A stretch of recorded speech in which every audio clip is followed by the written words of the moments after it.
My wife told me to stop being so dramatic after her daughter spent $200 on my debit card without asking, so I ruined her date. That was 9 weeks ago. Yesterday, she collapsed on the kitchen floor holding her daughter's unlocked tablet.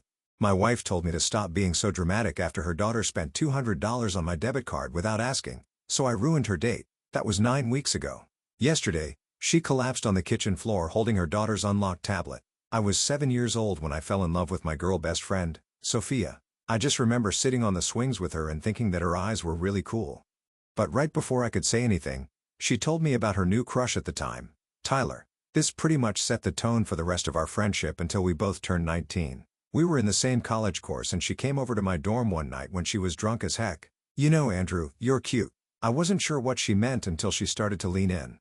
But because of how drunk she was, I rejected it. I didn't want her to do anything she regretted. And the next day, we didn't talk about it. Actually, we never talked about it again. And 2 years later, she was married to some other dude, and we distanced. The whole time, I stayed single. Because I was so in love with Sophia that it wouldn't have been fair to any other girl. But 4 years later, when they divorced, we started talking again. It's now been 17 years since they divorced. And we're officially together and married too. Everything about our relationship has been a dream. Well, kind of. There was one caveat. Her 17-year-old daughter, Becky. And despite Sophia having a literal restraining order against her ex, Becky could never get used to me. And this combined with her brattiness was a deadly combo. One time, she asked to borrow my debit card to pay for a school trip. And from the parenting books, I learned that trusting your kids is essential for a good relationship. So I ignored my instincts and let her. But then I got the phone notification. She had spent over $200 on Zara. I didn't want to overstep. So I went to Sophia first instead of Becky. She probably thought she had your permission. Don't be dramatic.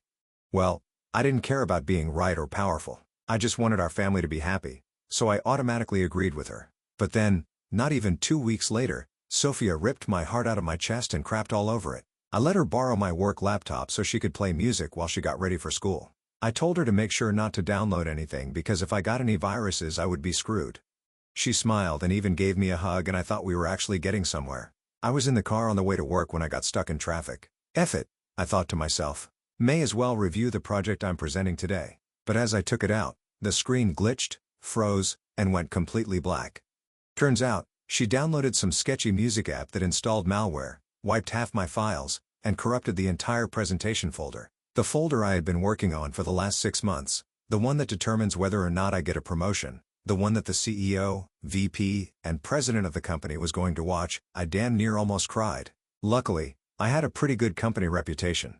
So they believed me and let me off the hook. I waited till I got home to bring it up to Sophia. I started off by telling her I didn't get my promotion and her face automatically fell. "Oh, baby. It's okay. There'll be other chances and it's because of Becky." I interrupted her consolation. She immediately wiped the look of sadness from her face and we spent the next 10 minutes arguing about whether or not she had meant to do it. In the end, I conceded. I felt so fed up that I didn't even bring it up to Becky. Instead, she brought it up to me. It was the following morning, and she came into my bedroom. "Hey, Mom told me what happened. I'm sorry," she said, voice shaking. My face immediately lit up. "Hey. It's okay. These things happen. The most important thing is that we own up to our mistakes and apologize." I didn't know it at the time, but the worst was yet to come. Because that's when she asked me to borrow my car for an outdoor movie night in the local park. Again, I thought about the parenting books and agreed. "Thank you, Dad. Thank you." And she gave me a big hug. It was the first time she had called me Dad. I smiled for so long my cheekbones started hurting. That evening, I was going to surprise her with a McDonald's meal I had ordered for her. But just as I was about to walk into her room, I heard her on the phone with her friend. I swear parents are the dumbest people alive. My stepdad actually thinks I like him. Like, "I want your car, not you." I dropped the bag of McDonald's right on the floor. I was so hurt that my heart felt like it was burning up. I knew if I thought about it any longer, I would do something I'd regret. So I just went to bed. But the next day, I had my little petty revenge plan set into place. I called my buddy whose job it is to tow cars, and everything was going according to plan. Long story short, my car was brought to the auto repair shop. But when I looked inside the car, it wasn't just Becky in the back seat, because apparently, she was on a date that I had just ruined. When I saw the look of embarrassment mixed with shock on her face, I couldn't help but laugh. But she wasn't laughing. I saw a flicker of anger in her eyes. "Oh, big and scary Becky. Like, what is she gonna do?" Well, I soon found out just what she had up her sleeve. "You're going to regret this," she muttered as she stormed past me, dragging her date along. I drove her home, the silence in the car so thick you could cut it with a knife. When we got home, she ran straight to Sophia, who was waiting at the door with her arms crossed. "What the hell, Andrew?" Sophia demanded. "You had our daughter's car towed while she was on a date? What kind of power move is that?" I tried explaining what happened. The McDonald's, the phone conversation I overheard, how Becky was only using me. Sophia's expression softened slightly, but she still thought my reaction was extreme. "We'll talk to her together," she promised. "But you can't pull stunts like this. She's a teenager. They say stupid things to their friends." That night, Becky refused to come out of her room for our family meeting. The next morning, she was eerily pleasant at breakfast, smiling sweetly and asking about my day ahead. Something about her sudden change in demeanor sent chills down my spine. This wasn't over. I went to work distracted, wondering what Becky might be planning. By lunchtime, I had a dozen missed calls from Sophia. When I finally reached her, she was hysterical. "The school just called," she sobbed. "Becky told her guidance counselor that you've been inappropriate with her. Andrew, they're launching an investigation. They've already called CPS." My blood ran cold. This wasn't some teenage prank. This was my life, my reputation, my freedom potentially on the line. All because I tried to teach a manipulative teenager a lesson about honesty. "She's lying," I managed to say through the shock. "You know she's lying, right?" The pause before Sophia answered felt like an eternity. "I want to believe you," she finally said. "But why would she make something like this up?" I felt like the air had been sucked out of my lungs. The car ride home was a blur. I kept replaying Sophia's words in my head. That hesitation before saying she believed me. Did she really think I was capable of something so vile? Did she not know me at all after all these years? The streets passed by in a haze as my mind raced through every interaction I'd ever had with Becky, searching desperately for anything that could have been misinterpreted. When I got home, Becky was sitting at the kitchen counter eating cereal like nothing had happened. Her eyes flicked up to me for just a second, and I swear I saw a tiny smirk before she looked back down at her phone. Sophia was pacing in the living room, her face tear-streaked and pale, her hands nervously twisting the hem of her sweater. "What exactly did she say to the counselor?" I asked Sophia, trying to keep my voice steady despite the growing knot in my stomach. Sophia glanced nervously toward Becky, who was pretending not to listen while obviously hanging on every word. "Let's talk in our room," she whispered, leading me down the hallway with tense shoulders. Once the bedroom door closed behind us, Sophia broke down. According to the school counselor, Becky had claimed I'd been making her uncomfortable with lingering hugs and walking in on her changing. Complete fabrications, but just vague enough to raise serious concerns without being immediately dismissible. The calculated nature of it chilled me to the core. "You know none of this is true, right?" I said, my voice cracking with emotion. "This is because I embarrassed her with the car. She told me I'd regret it." Those were her exact words, Sophia. Sophia rubbed her temples, her wedding ring catching the light as she did. "I want to believe you, Andrew. I do. But you have to admit, the timing of your car prank was it looks bad. Like you were trying to catch her in a compromising position." I couldn't believe what I was hearing. "Are you serious right now?" I had no idea she was on a date. "And even if I did, why would I? God, Sophia, you know me. After 10 years together, how can you even entertain the thought?" She wouldn't look me in the eye, focusing instead on a family photo on our dresser from happier times. "CPS is coming tomorrow for an initial assessment. They'll want to talk to all of us separately." That night, I slept on the couch, or tried to sleep anyway. Every creak of the house set my nerves on edge, each shadow making my heart race. The home that had always been my sanctuary now felt like hostile territory. Around 3 a.m., I heard footsteps and froze. Becky appeared in the doorway of the living room, just watching me. When she realized I was awake, she didn't even flinch. "You should have just let me have the car," she said flatly, her silhouette framed against the dim hallway light. "Becky, this has gone way too far," I whispered, sitting up. "Do you understand what you are doing? These kinds of accusations ruin lives. They destroy families. Is that what you want?" She shrugged, the casual gesture so at odds with the severity of the situation. "Maybe you should thought about that before embarrassing me in front of Jake. He hasn't texted me back, you know. Probably thinks I'm a total loser with a psycho stepdad. So this is about a boy?" I couldn't keep the disbelief from my voice. "You're willing to destroy our family over a high school crush? The family we've built together for all these years?" "You're not my family," she said, and walked back to her room, leaving me alone with the crushing weight of her words. I barely made it through the CPS interview the next day. The caseworker, Patricia, was professional, but I could feel her scrutinizing every expression, every gesture, looking for signs of deception. Her pen hovered continuously over her notepad, ready to document any suspicious response. I told her everything, from my history with Sophia to the recent incidents with Becky. When I mentioned overhearing Becky's phone conversation about using me for my car, Patricia's expression never changed. "And you felt it was appropriate to retaliate against your stepdaughter by having her car towed while she was with a friend?"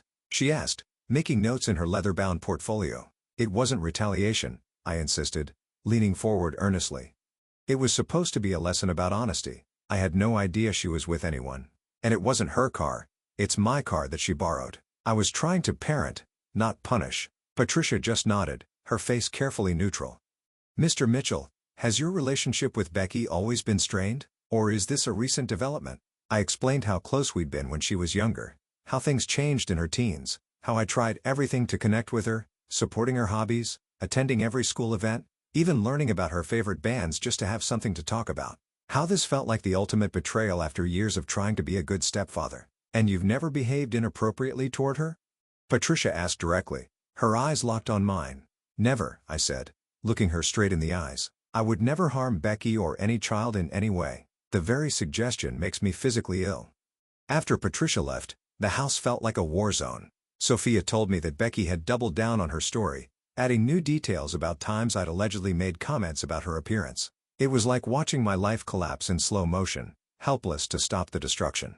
"I think you should stay with a friend for a few days," Sophia finally said that evening, her voice barely above a whisper. "Just until this gets sorted out." My heart shattered. "You're kicking me out of my own home? Based on lies? I'm trying to protect everyone here," she said weakly, wrapping her arms around herself as if cold. "If you're innocent, this will all blow over." "If I'm innocent?" I couldn't believe what I was hearing. "After everything we've been through, you can't even say you know I wouldn't do this." She wouldn't look at me, her gaze fixed on the floor between us like an unbridgeable chasm.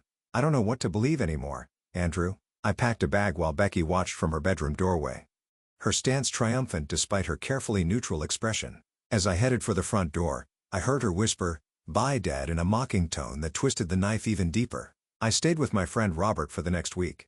My boss was understanding enough to let me work remotely, though the whispers had already started at the office. Someone from HR called to check in about the situation.